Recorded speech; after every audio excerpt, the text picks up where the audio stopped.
Halo, apa kabar Anda semua? Semoga selalu dalam keadaan sehat walafiat. Dan kita memulai mengawali hari ini ya, hari Senin, tanggal 10 Juni 2024 dengan beberapa peristiwa.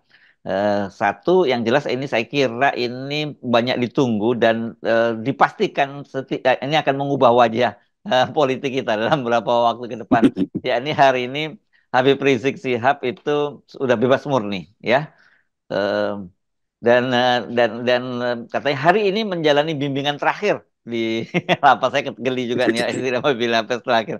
Hasto dijadwalkan apa ke KPK diperiksa di KPK tapi ini berkaitan dengan Harun Masiku. Oke. Saya kira yang mungkin rada panjang kita bahas soal Habib Riziknya ya, Bung Rocky ya. Oke, jadi selalu dalam sejarah ada pertemuan berbagai peristiwa, kalau disebut secara teoritis, berbagai variabel yang Nah, kemudian menghidupkan lagi dinamika politik. Habib Rizik bebas, itu artinya tidak ada lagi upaya untuk menjadikan dia target politik, karena dia udah bebas tuh.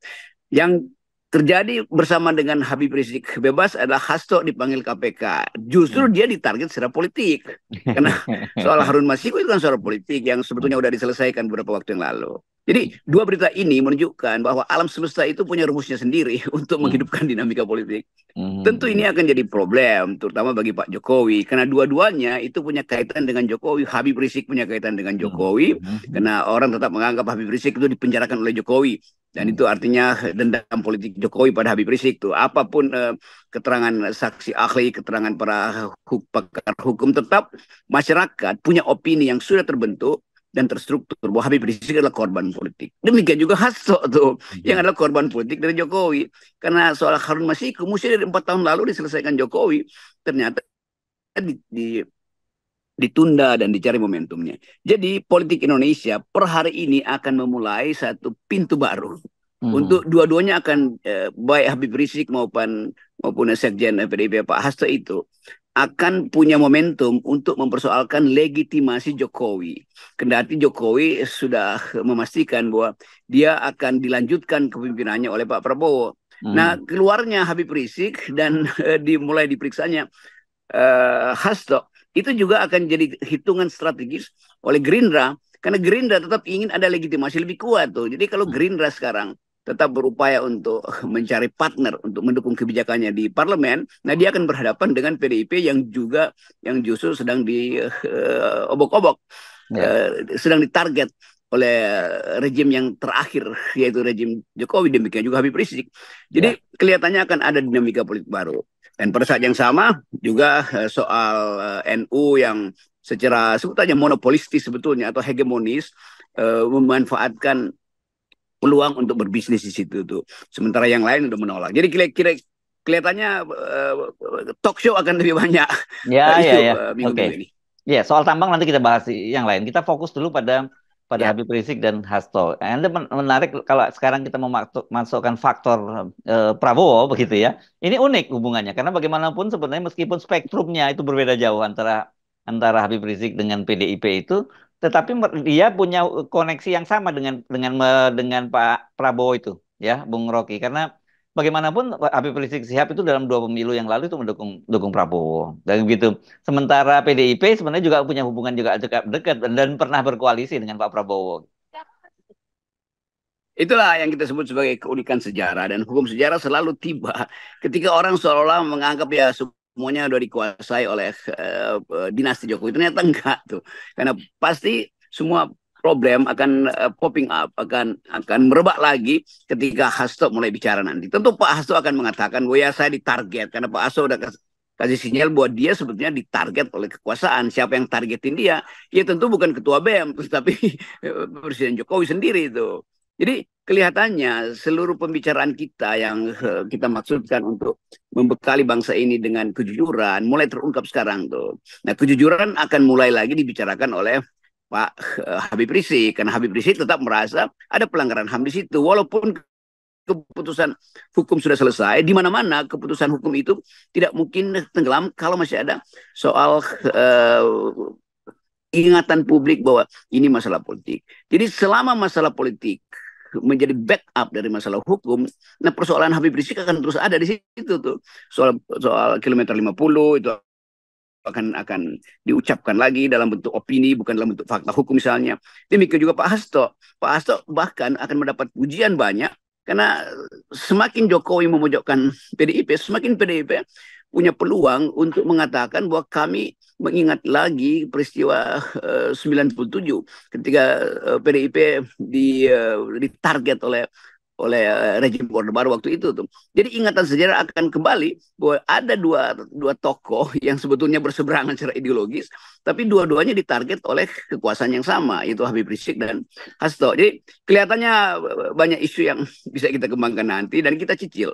Pada saat kita mencicil, juga Pak Prabowo memperhatikan dinamika politik dengan munculnya dua variabel ini, yaitu Hasto dan Habib Rizik. Bahkan bukan variabel lagi, dia udah faktor.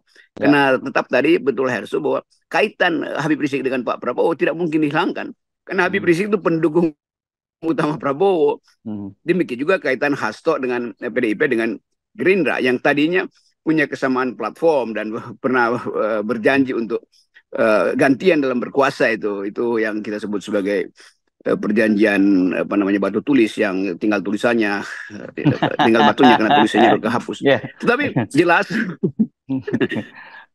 ada dinamika baru dan kita senang karena politik kembali menjadi dinamis. Ya, dan menariknya tetap saja bahwa keduanya punya kedekatan dengan Pak Prabowo, tapi faktor yang kemudian kelihatannya membuat mereka berpisah dengan Pak Prabowo ya karena faktor Jokowi. Ini unik ini hubungannya ini jadinya. Iya, hanya itu penjelasannya. Memang cuma itu penjelasannya dan semua orang juga menganggap bahwa ya kenapa akhirnya legitimasi Prabowo belum bisa dia peroleh karena ada Jokowi di situ melalui proksinya itu anaknya Gibran yang juga akan ditambahkan dengan Kaesang ke DKI. Untung Gerindra membaca lebih cepat sehingga tidak mungkin lagi Gerindra menambahkan delegitimasi dengan mendukung Kaesang di Jakarta kan. Apalagi Jakarta sekarang ya jelas itu ya Kaesang di Jakarta. Dan kita lihat bahwa Jakarta sebetulnya ditentukan juga oleh suara Habib Rizik secara kultural dan suara PKS secara politis. Jadi iya, jadi penting untuk menilai bahwa ada isu baru yaitu kekuatan politik Islam atau Muslim politics untuk lebih akademis yang akan dibawa oleh Habib Rizik. Tentu Habib Rizik nggak akan diam kalau keadaan sedikit memungkinkan dia tampil lagi sebagai faktor informal leader dalam politik Indonesia. Nah, Hasto sebaliknya dia masih formal leader, itu sekjen PDIP loh, yang masanya banyak betul dan kedudukan dia di DPR sangat kuat tuh. Jadi kalau Hasto misalnya mencicil isu ini, dia akan jadi panjang sampai akhirnya tiba di Oktober. Demikian juga Habib Rizik. Jadi kita lihat misalnya 4 bulan ke depan ini, isu politik ini akan berputar sekitar dua tokoh ini di Habib Rizik dan Hasto. Ya, dan ini menarik seperti disampaikan oleh menantunya Habib Rizik. Yang pertama dilakukan ini kelihatannya untuk ukuran Habib Rizik enteng-enteng dulu karena ini dia akan ikut aksi bela Palestina. Dan kalau aksi bela Palestina ini kan tidak ada kaitannya dengan pemerintah nih Bung Rocky, tapi tetap saja kehadiran Habib Rizik Syihab itu ditunggu-tunggu. Ya itu poin itu ada di situ dan tentu cerdik Habib Rizik melihat ada isu yang tidak mungkin dikaitkan dengan politik anti atau dendam segala macam itu karena ini soal humanitarian, soal solidaritas kita terhadap upaya Palestina untuk memerdekakan dirinya itu dan kita dukung bahwa Palestina memang mesti punya negeri sendiri yang merdeka itu dan keterangan-keterangan yang kita peroleh justru dunia semakin lama semakin mengerti bahwa Israel itu negara yang ekspansionis, negara yang kolonialis, negara yang imperialis. Dan banyak kaum Yahudi justru di Amerika yang menginginkan Palestina merdeka. Apalagi anak-anak muda di Eropa itu mereka nggak peduli ini bukan soal agama, ini soal hak menentukan nasib sendiri oleh bangsa Palestina. Itu akan jadi tagline nanti di dalam demo-demo anti Palestina di Jakarta yang pasti akan dihadiri atau bahkan dipimpin langsung oleh Habib Rizik. Yes, oke. Nah, bagaimana kita menempatkan orang seperti Habib Rizik ini ya dalam peta politik Indonesia, Bung Rocky, dan dengan situasi kalau kita kaitkan dengan situasi sekarang ini, situasi mutakhir kali ini? Tentu orang anggap bahwa Habib Rizik ini FPI. FPI ini adalah urusannya dengan preman, FPI urusannya dengan kriminalisasi, FPI urusan dengan pentungan. Tetapi citra itu kan dibuat di awal dan konsekuensi dari kehadiran FPI memang pada akhirnya mengganggu pemerintah, lalu FPI dibubarkan. Jadi nggak mungkin lagi ada stigma pada Habib Rizik bahwa dia FPI, kan FPI udah tamat kan. Jadi Habib Rizik kembali menjadi tokoh bahkan lebih besar dari FPI itu. Ini faktanya, bukan kita besar-besar Habib Rizik, tetapi Ya. sejarah selalu menuntun ke arah situ. Lain kalau FPI masih ada, maka ada hak pemerintah untuk mengendalikan Habib Rizik karena dia dianggap sebagai proponen utama dari FPI. Tapi sekarang FPI udah ditutup oleh pemerintah. Itu juga hal yang dulu saya kritik, bahwa nggak boleh pemerintah itu menutup FPI tanpa ada kajian akademis dan tanpa ada keputusan pengadilan. Itu FPI itu organisasi masyarakat tuh. Soal kriminal ya itu urusan polisi. Tetapi sebagai lembaga, sebagai institusi itu dalam bentuk apapun, dia berhak untuk mengucapkan pikirannya. Mau bertentangan dengan pemerintah, mau punya ideologi yang Islamis, itu urusan dari sebuah ormas. Nah, bayangkan misalnya kalau FPI masih ada, itu mungkin FPI yang pertama kali menolak usulan Bahlil atau usulan Jokowi untuk Iya, betul. berbisnis tambang itu. Betul, betul, Karena betul. Hmm. ini jadi semua hal mesti kita dudukkan di dalam perspektif akal sehat tuh. Bahwa FPI tidak ada lagi, tetapi yang disebut naluri untuk memberi kritik tetap ada pada Habib Rizik. Ya, dan sebenarnya kan Habib Rizik ini bagian dari apa civil society gitu yang kemudian yang cuman dia bedanya dia membuat khawatir pemerintah karena dia langsung memimpin di lapangan dan pengikutnya sangat besar kan begitu Bung Rocky. Kebetulan dia Islam backgroundnya jadi kemudian dicari-carilah beberapa waktu itu stigma kemudian soal apa soal isu radikalisme, intoleran dan sebagainya kan dapatnya di situ kan gitu. Iya, tetap soal Habib Rizik itu di belakangnya ada teori konspirasi radikalisme tuh dengan Ya, ideologi yang disebut Islam internasional versus Islam Nusantara. Tapi itu kan variabel yang datang ketika pemanasan politik menghendaki supaya Habib Rizik itu disingkirkan dari betul. wilayah persaingan politik kan. Dan kita tahu itu era selama 9 tahun pemerintahan Pak Jokowi isunya itu aja dan berakhir atau berujung ya berakhir maksudnya dengan keputusan untuk membubarkan FPI. Nah itu yang sering kita terangkan, FPI bubar sebagai organisasi tapi ide tetap ada di situ, ide tentang perjuangan untuk membela Palestina misalnya kan, mau pakai nama apa di situ? Hmm. Kalau kalau tidak ada organisasi maka Habib Rizik akan mengumpulkan masa dia itu untuk demo. Begitu demo pemerintah kalang kabut lagi. Ini atas nama siapa? Ya atas nama organisasi tanpa bentuk kan artinya begitu kan. Kalau dibentuk nanti dibubarkan lagi itu. Dan itu Hmm. akibat dari kedunguan pemerintah membaca keadaan politik itu.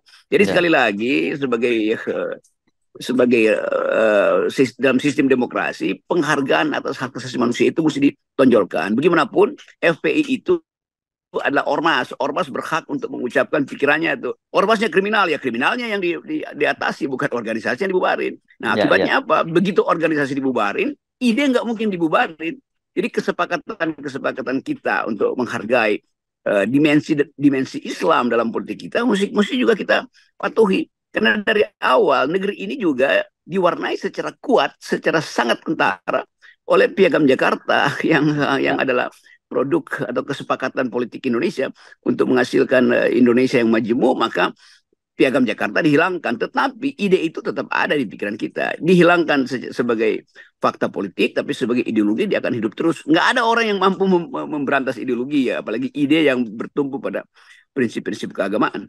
Ya, nah ini kalau kita prediksi, kita sebenarnya sudah bisa memprediksi bagaimana sikap Habib Rizik terhadap pemerintahan ini, terutama faktor Gibran saya kira ya, karena kemarin kan juga Habib Rizik itu mengajukan diri menjadi amicus curiae, juga dalam waktu sengketa Pilpres kemarin Bung Rocky Ya, bersama Din Samsudin dan sebagainya, dan kemudian juga dalam ceramah-ceramahnya saya menyimak dia betul-betul sangat keras soal kecurangan di Mahkamah Konstitusi itu. Jadi ya saya kira tetap saja nanti Habib Rizik Sihab itu setidaknya bagi dinasti Jokowi itu akan tetap jadi sebuah ancaman. Sementara pada Pak Prabowo tergantung bagaimana pendekatan Pak Prabowo karena seperti kita singgung sebelumnya dia punya kedekatan dengan Pak Prabowo bahkan menjadi pendukung Pak Prabowo gitu.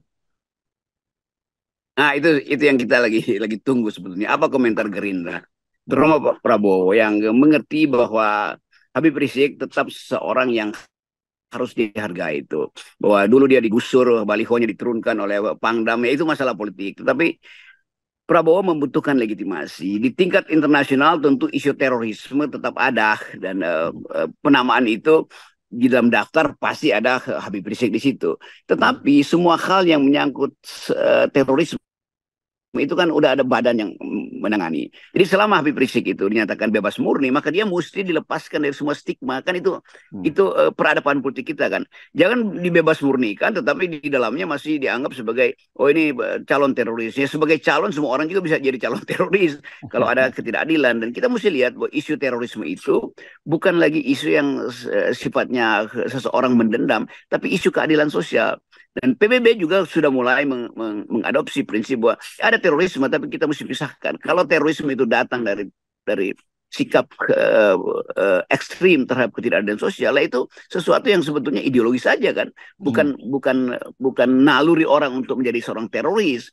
Jadi bagian-bagian ini kita mungkin bentuk satu wacana baru bahwa isu-isu Islam dan terorisme itu mesti tidak dihadirkan sebagai problem demokrasi bangsa ini. Nah, Pak Prabowo tentu mengerti. Pak Prabowo tahu luar dalam anatomi dari organisasi namanya FPI itu. Karena dari awal tentu Pak Prabowo punya kemampuan mendeteksi potensi FPI untuk menjadi kekuatan politik. Dan secara jujur Pak Prabowo diuntungkan oleh hadirnya Habib Rizik di periode 2019. Kan itu fakta-fakta itu juga akan dicatat di dalam sejarah perjuangan politik Indonesia modern.